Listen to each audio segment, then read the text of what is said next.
La ciencia toma la calle.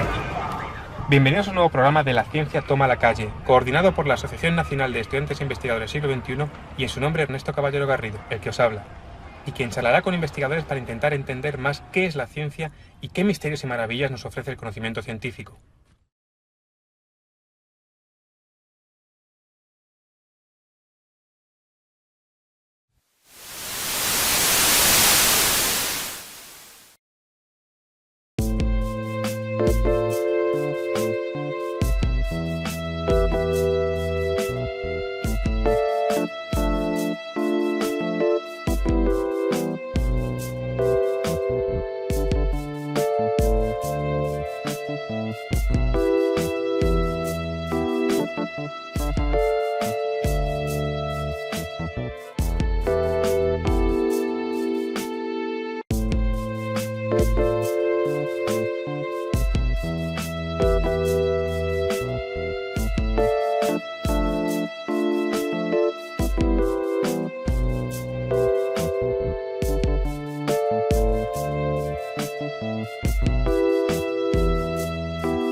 Bueno, estamos con Bernardo Ramón, investigador del CSIC, del Instituto de Química Orgánica General, divulgador y además editor de la Real Sociedad Española de Química. Muchas gracias por recibirnos y hablar un poquito con nosotros de química.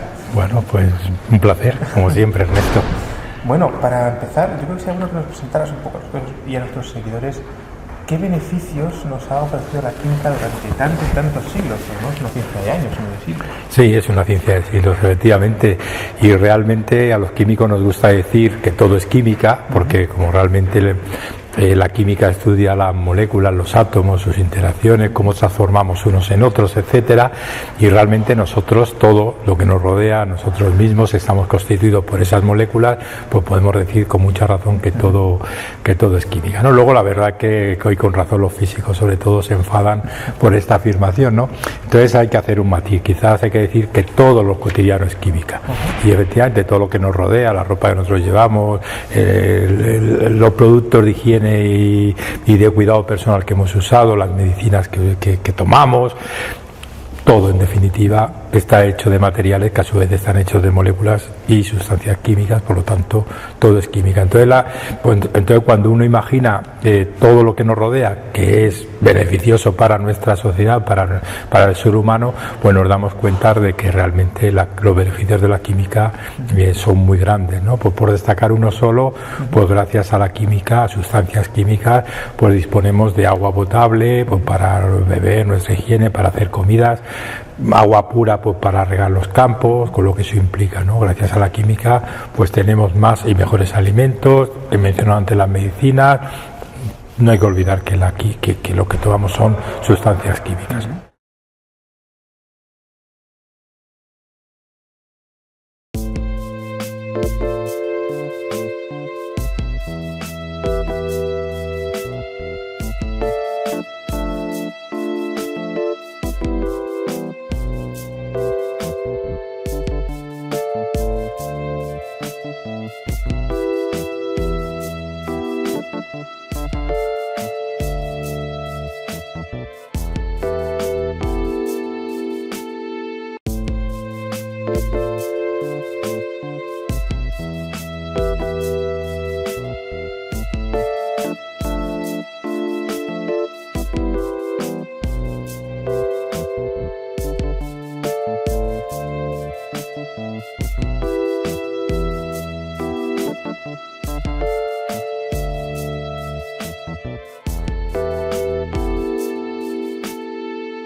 Hoy en día podemos tener alimentos que nos estropean porque tenemos conservantes, en definitiva aditivos químicos, pero especialmente yo destacaría a los conservantes y a los antioxidantes que permiten mantener la calidad de ese alimento, pero sobre todo, más importante, pues permiten que ese alimento no nos produzca una enfermedad porque se infecte, se contamine por una bacteria o un microorganismo. Vamos avanzando el día y nos vestimos y la ropa que usamos pues va a ser una poliamida, un poliéster, es decir, en definitiva sustancias químicas. Vamos al trabajo, nos movemos a lo mejor en un coche, un medio de transporte, ese medio de transporte posiblemente casi con el 100% de probabilidades va a usar energía química contenida en el petróleo y sus derivados, y si es un coche eléctrico, como creo que se deberían usar, pues va a usar unas baterías donde se está produciendo electricidad por métodos químicos. Bueno, en definitiva, todo lo que nos rodea es química. La química es la ciencia de las, pues como decimos, la ciencia de las cosas cotidianas, quizá la ciencia de las cosas pequeñas, pero no hay que olvidar, por ejemplo, ahora que estamos en pleno Tour de Francia, en el momento así cumbre de la carrera, pues nos damos cuenta de lo que hace la química, a lo mejor por actividades que tienen que ver más con nuestro ocio, como puede ser, por ejemplo, el deporte. Nosotros somos capaces, pues ahora mismo, de batir marcas, bueno, nosotros los deportistas que son capaces de hacerlo, marcas deportivas, y bueno, a lo mejor si Usain Bolt corriese con unas zapatillas de un material muy distinto al que corre, a lo mejor no sería tan rápido, sería muy rápido, pero no tan rápido.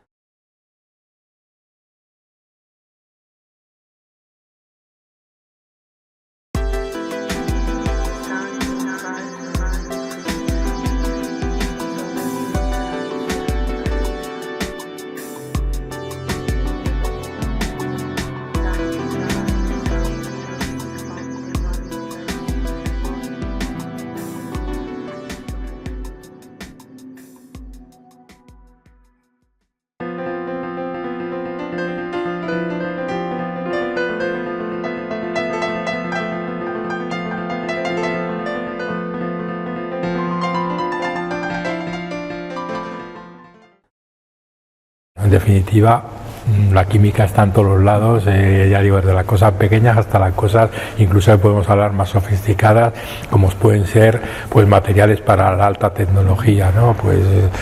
Bueno, pues por ejemplo, en los últimos años pues está habiendo mucha inquietud por el tema energético, y con razón, porque es una preocupación del ser humano actual, y bueno, cada vez intentamos pues tener métodos para almacenar, generar energía que sean menos contaminantes. También la química a nivel de investigación está haciendo progresos considerables.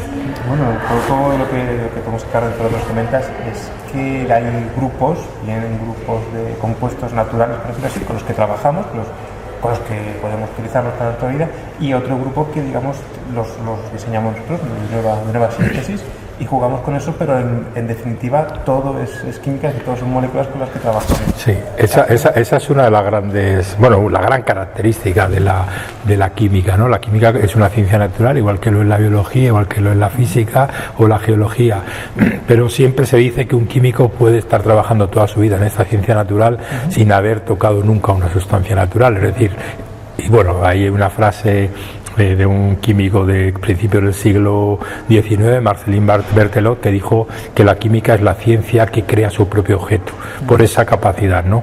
Bueno, de eso, ¿en qué se beneficia el ser humano? Pues normalmente en tener alternativas a sustancias ya existentes. Sabemos que hay muchas sustancias naturales que son beneficiosas, por ejemplo, para la salud, pero hay otras que sabemos que son venenos. De hecho, los venenos más tóxicos, las sustancias más tóxicas son naturales, ¿no? Digamos, las 20 más tóxicas son todas naturales, pero a lo mejor de esa actividad biológica negativa podemos sacar algo positivo, y por ejemplo, a partir de una sustancia que puede ser muy perjudicial, como pueden ser ciertos compuestos que son que son neurotóxicos, realmente cortan la comunicación entre neuronas, pues podemos, por ejemplo, diseñar a partir de ellos analgésicos potentes. Un caso, por ejemplo, la morfina, se ha usado mucho tiempo, aún se usa en ciertos casos como un analgésico muy potente, pero el problema de la morfina es que crea adicción. Bueno, pues entonces la química sintética, la química esta que trabaja con sustancias artificiales, puede diseñar y preparar sustancias análogas a la morfina que no tengan ese efecto perjudicial de la morfina, que sobre todo que crea dependencia, ¿no? Un buen ejemplo de esto que comentas es la aspirina. Sí, la aspirina, por ejemplo, ¿no? De hecho, la aspirina es un caso muy sencillo y muy inmediato, ¿no? O sea, se usaba durante mucho tiempo también en el campo de la analgesia y antiinflamatorio, más en aquella época sobre analgésico, porque no se conocía tanto su capacidad antiinflamatoria, pues se usaba por el extractor de la corteza de sauce, ¿no?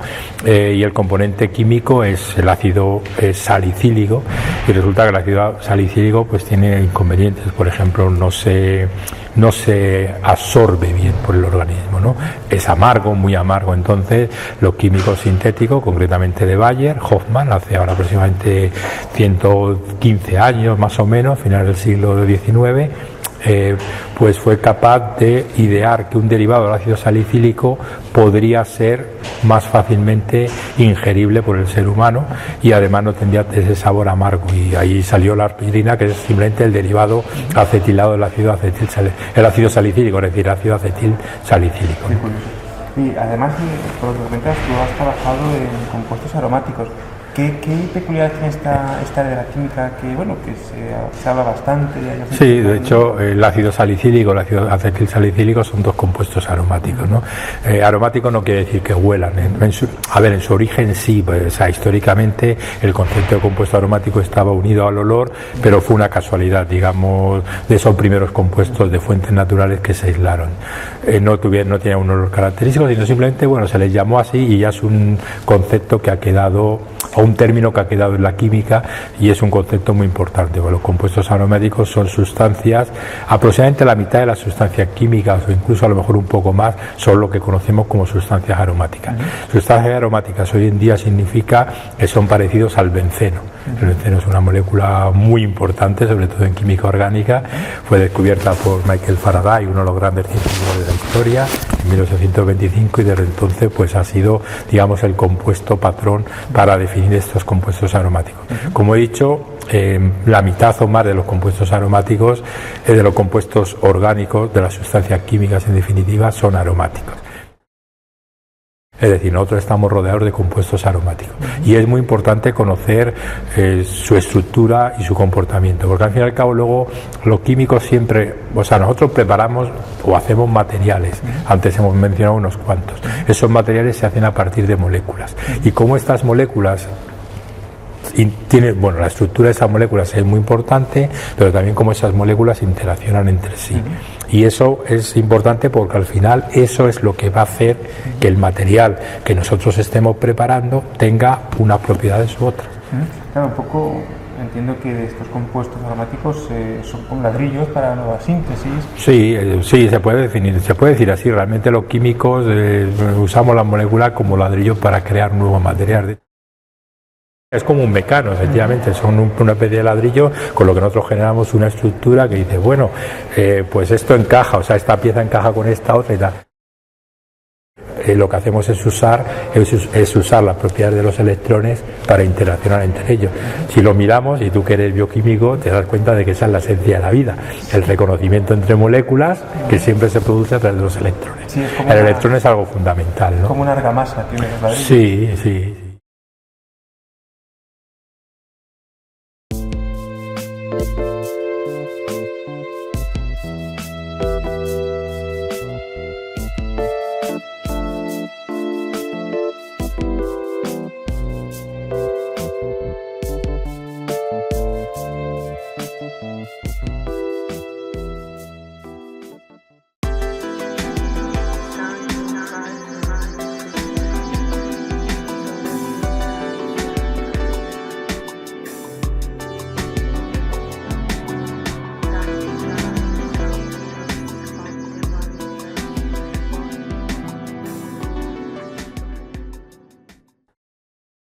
También has trabajado con inhibidores de proteasas, con inhibidores de las máquinas celulares, que es una cosa más, por decirlo así, no es una cuestión de síntesis, sino que ya cogemos lo que la naturaleza ha sintetizado. Sí. ¿Es un gran contraste trabajar en todos los campos? Bueno, la verdad es que mi grupo se llama PEPARO, o sea, la sigla es PEPARO, que significa péptidos y arenos, péptidos y compuestos aromáticos. basándonos en antecedentes bibliográficos, intentando ver cuál era lo conocido y lo que nosotros podíamos aportar a este campo, pues encontramos concretamente que éramos capaces de diseñar, sintetizar y probar experimentalmente inhibidores de una proteasa, que es la calpaína, que es una proteasa, lo que se conoce como una proteasa con cisteína, proteasa, que lo que hacen es pues catalizar, como has dicho tú, una proteasa lo que hace es catalizar la hidrólisis de un enlace peptídico de una proteína. Es decir, lo que hace una proteasa es realmente destruir moléculas esenciales para la vida, o no esenciales, porque una proteasa a lo mejor procede de un virus, procede de una bacteria, y por lo tanto tenemos que eliminarla. Y entonces ahí digamos que son temas distintos, pero en parte tienen en común eso, que en ambos casos son siempre compuestos aromáticos, y hemos demostrado que dependiendo de cómo sea la sustitución sobre el compuesto aromático, tenemos unas estructuras u otras, y de esas estructuras pues podemos tener distintas propiedades. Esto es lo que se conoce en ciencia en general, en química en particular, como relaciones estructura-propiedad. ¿Te parece que vamos a ver un momento tu laboratorio? ¿Seguimos a nuestro pues vamos, como divulgador? Muy bien, pues vamos para allá.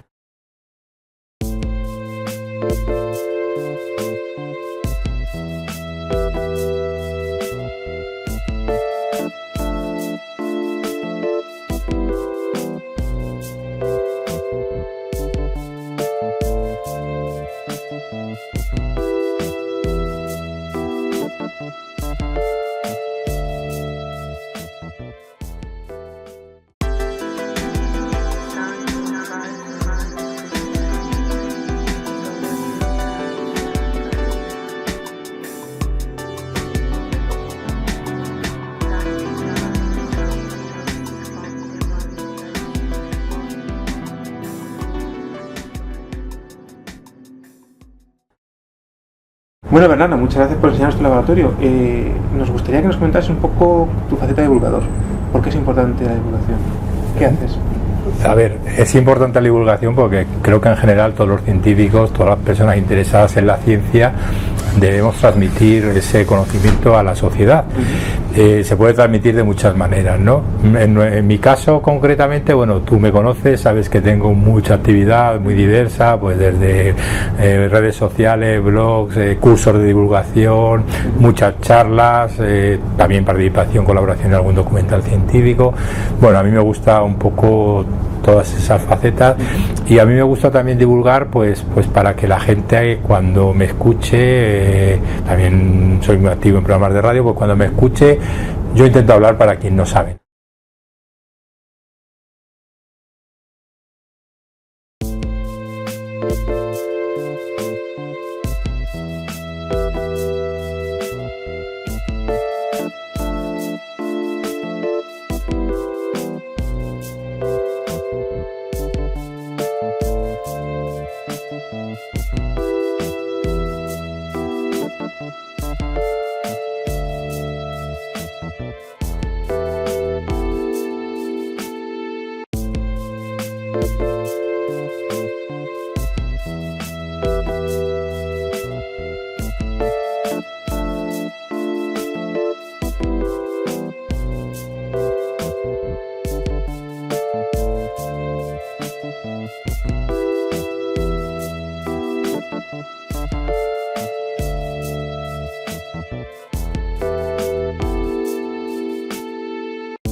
La mayoría de los científicos estamos pagados con dinero público, pues aparte de ser una obligación un poco profesional o ética, pues es además una obligación financiera, porque al fin y al cabo tú tienes que retornar, por devolver a los que han pagado con sus impuestos pues tu sueldo y a lo mejor hasta tu investigación.